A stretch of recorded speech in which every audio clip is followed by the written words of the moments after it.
So one of the main reasons why Volpro exists is to protect and preserve the species because they are declining at an incredibly rapid rate.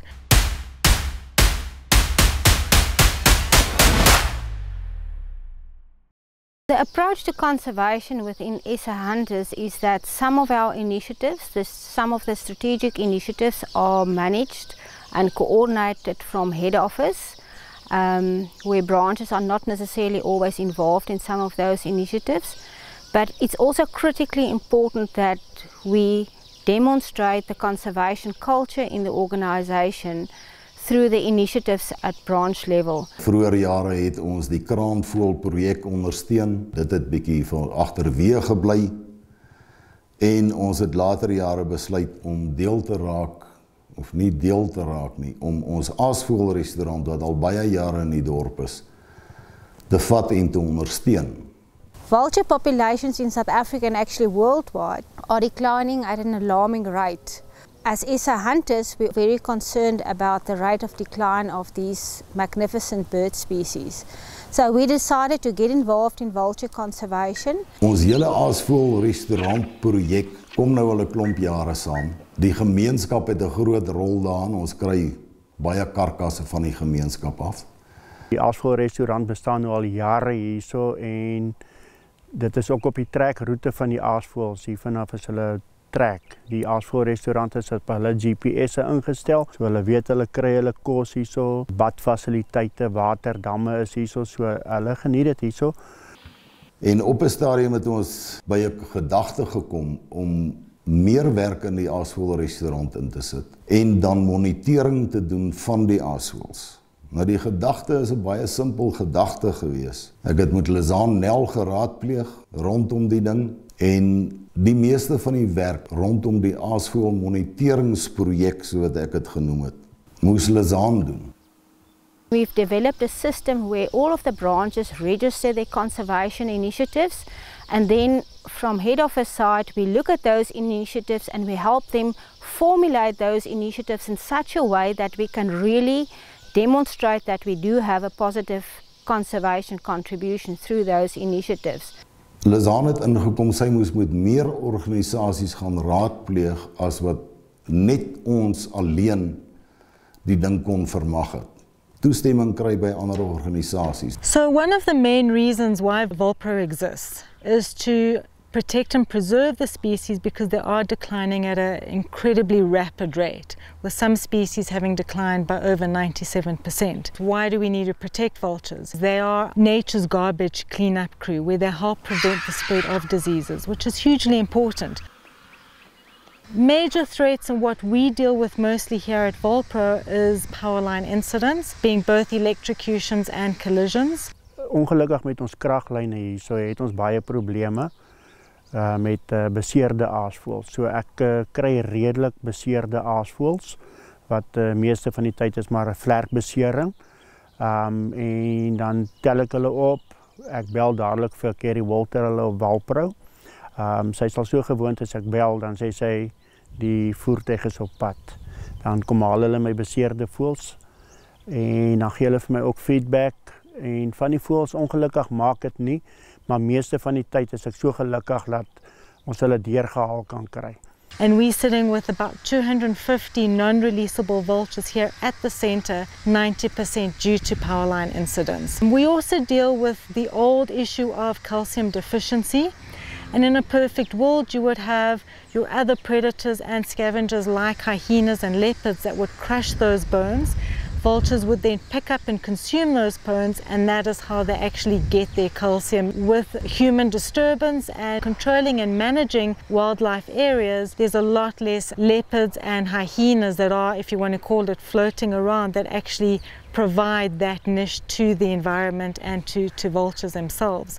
poisoning is the biggest threat for vultures in Africa, where farmers and landowners are trying to get rid of what they perceive as problem animals, and they lace carcasses, and vultures find those carcasses before your targeted animal, and they then in turn get poisoned. Now, some of the poisoning is deliberate poison. This is where poachers, for instance, poison the animals so that when the vultures come and feed, that they die. Officers that patrol can't see the vultures in the air, and they would then not pick up that there's actually a dead carcass in the veld. And multi-trade is a big issue. Now, whether you want to call it multi-trade or traditional medicine or belief-based use, it's all pretty much the same thing. The theory is vultures are clairvoyant. People believe they can see into the future, and so they're used for gambling and horse racing and the likes. Ons hele Aasvoël restaurantprojek kom nou al 'n klomp jare saam. Die gemeenskap het 'n groot rol daarin. Ons kry baie karkasse van die gemeenskap af. Wat die aasvoëls aanbetref, het is nog 'n baie groot taak elke dag wat op my skouers lê. Ek moet sorg dat hulle kos kry. Hulle ry en vlieg al agter my voertuig aan as hulle my sien, dan weet hulle dankie tog, hierdie ou bring vir ons 'n karkas in wat 'n skenking is of wat van 'n ander plaas af kom. Voordat ek 'n karkas in die plaas inbring, maak ek ook seker dat ek hom goedgekeur het vir die aasvoëls. Vulture restaurants are incredibly important. They address the threat of a lack of safe, reliable and sufficient food. The Lichtenburg Vulture Restaurant does all of that. In addition, it does something much more important. It brings the SA Hunters Association and its members directly involved with the conservation of the species. Ek hou statistieke op my telefoon, daglikse statistieke van kos wat ek inkry. Ek het voerkrale wat ek van hulle beeste en hulle mortaliteit inkry. Ek het 'n skaapkraal, 'n voerkraal wat ek hulle mortaliteit inkry elke week.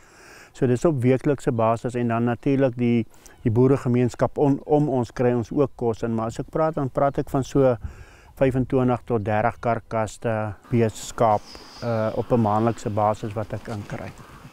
As jy as boer my nou bel en hy sê hier's 'n dooie bees op my plaas, dan gaan ek vir hom vra, hoekom is die dooie bees daar, wat het gebeur?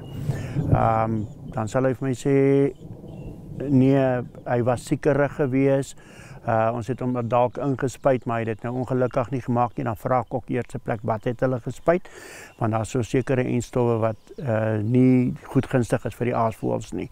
So as dit die enstowwe dan goedgunstig is wat hulle gespuit het, dan sê ek nie is reg, ons sal die karkas kom haal, en ek ry baie kilos om karkasse te gaan haal, want die meeste mense wil net van die dier op jou plaas ontslaa raak.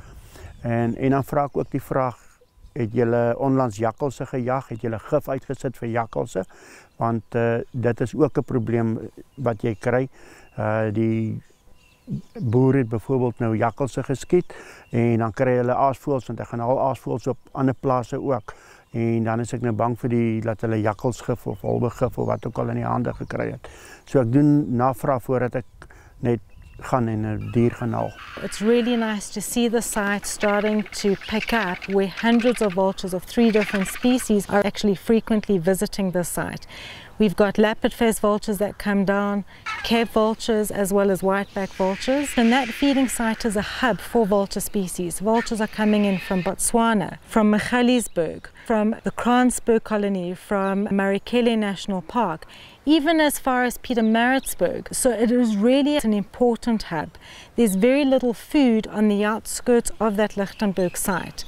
Om so 'n plek in stand te hou, is daar ook fondse benodig. En een van ons vriende in die Aasvoël restaurant op die stadium is NWK, ek kan nie sê koöperasie, almal is deesdae maatskappye, het saam met ons op die waantjie geklim, hulle het vir ons 'n klomp pale gekoop, nou soos wat ek het noem, ons het vir die voeltjies gaan rugbypale opsit. Nou die rede daarvoor is die aasvoël maak die omliggende bome dood, want hulle sit te veel op die bome. Die sitplek raak te min. Toe sit ons pale op, paalstrukture, wat nou die rugbypale is. En die pale word ruim gebruik op die stadium. Hulle was bietjie skrikkerig in die begin, maar hulle geniet die pale op die stadium. These people do this without getting paid. It's something that they do in their own free time. and it's amazing to see what the contribution is. The SA Hunters Association is the first organization that is not a formal conservation organization that participates in the National Vulture Working Group for South Africa, as well as the National Task Force Group, which actively participates in looking at responsible measures to save vulture species. For a member organization, it definitely highlights the way forward in which other like-minded organizations should be following suit.